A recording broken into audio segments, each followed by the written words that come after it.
প্রসঙ্গ যখন হয় অন্যদের জন্য রান্না করার, তখন তো আমিই সেরা। শুনতে অবাক লাগছে, কিন্তু এটাই সত্য। আসসালামু আলাইকুম, কেমন আছেন সবাই? আশা করছি সবাই অনেক ভালো আছেন। আপনাদের দয়া আল্লাহর রহমতে আমিও অনেক ভালো আছি। চলে আসলাম আর একটা নতুন ব্লগে। আর আমার পেজের এইটা একদম আমার ফার্স্ট ব্লগ বলতে পারেন, আমার নতুন পেজের। যারা যারা আমার এই নতুন পেজে নতুন, তাদেরকে সবাইকে জানাই আমার পেজে স্বাগতম। তো সবাই অবশ্যই আমার পেজটা ফলো দিবেন আর লাইক কমেন্ট শেয়ার করতে ভুলবেন না। তো প্রথমেই আপনারা দেখতে পেলেন যে গলদা চিংড়ি, আর এই গলদা চিংড়িগুলো কিন্তু আজকে আপনাদের ভাইয়া নিয়ে আসেনি। এইটা আরও কিছু বড় ভাইয়াদের আবদারে আজকে এই গলদা চিংড়িটা রান্না করা। তো সকাল সকাল আজ শুক্রবার, ভাইয়ারা বাজার করে সব বাজার পাঠিয়ে দিয়েছে আমার এখানে, যে তারা আমার হাতের আজকে গলদা চিংড়ি রান্না খাবে। তো আমি তাদের জন্য সব কিছু রেডি করছিলাম। আর আপনাদের ভাইয়া সকালবেলা যে ওদের কাছ থেকে আবার জিনিসগুলো নিয়ে এসে আমাকে অনেকটাই হেল্প করে। সে পেঁয়াজ তারপর রসুন এগুলো আমাকে কেটে দিতে সাহায্য করছে।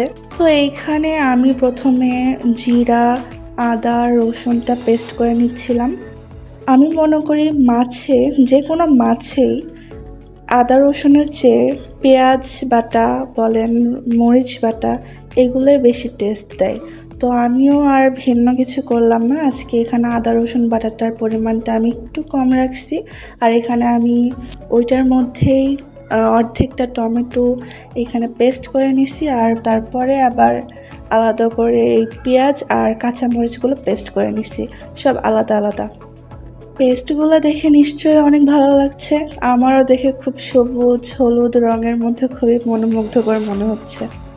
আরেক পাশে আমি একটা ফ্রাই প্যানে অর্ধেকটারও একটু কম যে পেঁয়াজ কুচিগুলো ছিল সেগুলো একটু বেরেস্তা করে নিচ্ছিলাম। কারণ আমি আলাদাভাবে এই গলদা চিংড়িতে পরে যখন একদম রান্না হওয়া ভাব, তখন এই পেঁয়াজের বেরেস্তাটা ওখানে দিতে পছন্দ করি। এতে ফ্লেভারটা অনেক ভালো আসে, খেতেও খুব ভালো লাগে। তো এইখানে আমার পেঁয়াজের বেরেস্তাগুলো সব রেডি।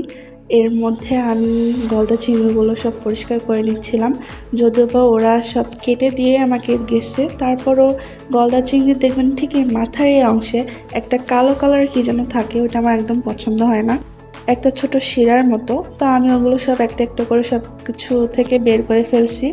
তো এগুলো সব বের করে সব ধুয়ে একদম রেডি করে নিচ্ছি রান্নার জন্য। আর এই চিংড়িটাকে আমি প্রায় 3-4 বার ভালোভাবে ওয়াশ করে নিছি। মাঝখানে একবার লবণ দিয়ে একটু ওয়াশ করছি, যেন যদিও বা কোনো খারাপ দুর্গন্ধ থাকে সেগুলো চলে যাবে। তো ভালোভাবে পরিষ্কার করে নিলাম। আর পরিষ্কার করে নেওয়ার পরে এই তো আপনারা দেখতে পাচ্ছেন কতটা সুন্দর লাগছে চিংড়িগুলা।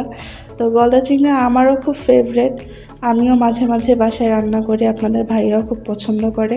তো আমি রান্নার সব সামগ্রী নিয়েই তো বসে পড়ছি রান্না করতে।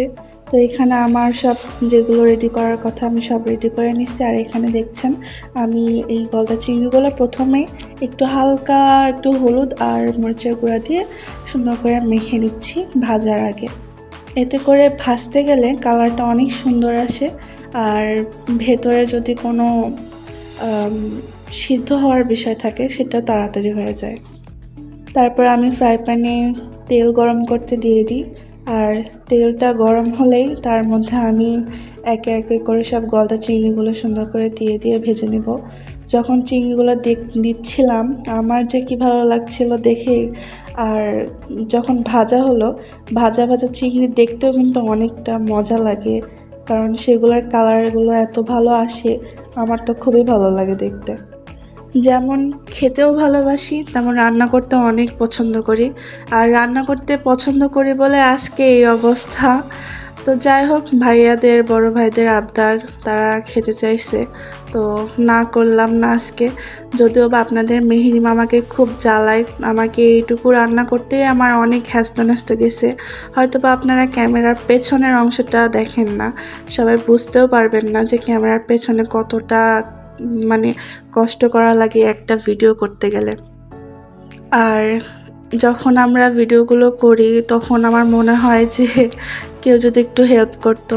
যাই হোক, আমার হেল্পিং হ্যান্ড নাই বললেই চলে। তো আমি তো একটা ক্যামেরা স্ট্যান্ড দিয়ে এটা দিয়ে ভিডিও বানাচ্ছি।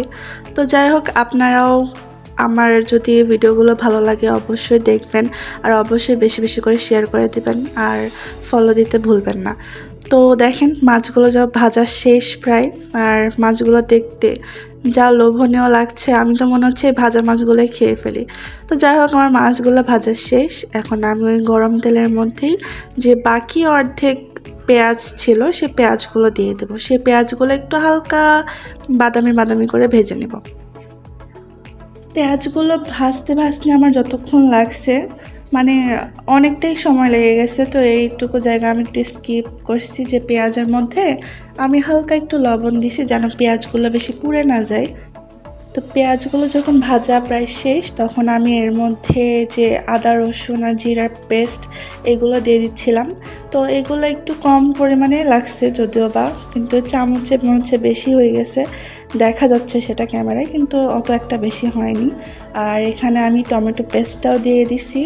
যেটুকু টমেটো পেস্ট করছিলাম, প্রায় 2টার মতো টমেটো পেস্ট করে নিয়েছিলাম। আর এই যে পেঁয়াজ আর মরিচের যে পেস্টটা, সেটাও আমি দিয়ে দিচ্ছি। সবগুলো উপকরণই আমি মোটামুটি দিয়ে ফেলছি এর মধ্যে। তো এর মধ্যে আমি ছোট্ট করে একটা জিনিস অ্যাড করব, সেটা আমি ক্যামেরার বাহিরে রেডি করে রাখছিলাম। এখানে হলুদের গুঁড়া, মরিচের গুঁড়া আর আমার আম্মুর বানানো একটি স্পেশাল মশলা আছে, যেটা আমি এখানে দিয়ে আর একটু লবণ দিয়ে পানি দিয়ে হালকা একটু গুলিয়ে আগে থেকে রেডি করে রেখে দিয়েছি, যেন পরবর্তীতে একে একে দিতে যেন সমস্যা না হয়। পরবর্তীতে একে একে দিতে গেলে দেখা যায় কি, একটা বেশি একটা কম, পরিমাণটা ঠিক মতো হয় না। আমার তখন খুব প্যারা লাগে। তো আমি প্রত্যেকটা জিনিস যখন দিয়ে ফেলি তখন ভালো একটা কালার আসে, ভালো একটা অ্যামাউন্টে, মানে ঠিকঠাক হয়। তো যখন একটু মশলাটা কষানো হয়ে গেল, তেল তেল ভাব উঠে আসলো, তখনই আমি এই চিংড়ি ভাজাগুলো সব দিয়ে দিছি। আর দেখেন, আমি যখন চিংড়িগুলো নাড়তেছিলাম তখন আমার দেখে মনে হচ্ছিল যে আজকে যারা খাবে তারা তো একদম হাত চেটে পুটে খাবে আশা করছি। এরপর যখন একটু মাঝামাঝি সময় হয়ে আসলো, তখন আমি কেটে রাখা ফালি করা যে টমেটো কুচিগুলো সেগুলো দিয়ে দিচ্ছিলাম।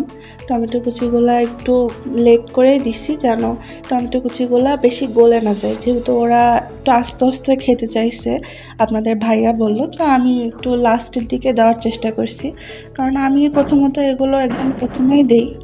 তো আমি এখানে একটু টমেটো আর একটু লবণ চেখে দিছি, লবণগুলো সব স্কিপ হয়ে গেছে যদিও বা, একটু চেখে একটু লবণ দিয়ে দিছি। তো আমি জানি না কে কেমন লবণ খাই, তো আমি যতটুকু যেমন খাই তেমনই রাখার চেষ্টা করছি। তো এখন এই টমেটো কুচিটা দেওয়ার পর আমি এটাকে একটু ভালো করে সিদ্ধ হওয়ার জন্য রেখে দেব। আর বেশিক্ষণও সিদ্ধ করব না, আর হালকা একটু সিদ্ধ করব। তো হালকা সিদ্ধ করার জন্য এর মধ্যে আমি একটু খালি পানি অ্যাড করে দিছি। আপনারা দেখছেন যে পুরো প্রসেসটাতে আমি কিন্তু এর মধ্যে তেমন একটা পানি অ্যাড করিনি, কারণ এটা একটু মাখা মাখা ঝোল ঝোল থাকবে। তো চিংড়ি মাছ তেমন একটা বেশি ঝোল ভালো লাগে না, তো এটা একটু মাখা মাখা ঝোল যখন থাকে তখন খেতেও অনেক ভালো লাগে। আর আমার ব্যাকগ্রাউন্ড যে নয়েজ, এগুলো একটু আপনারা ইগনোর করবেন। আমার মেয়ে ভয়েস দেওয়ার সময় এদিক ওদিকে খুব ডিস্টার্ব করে আমাকে।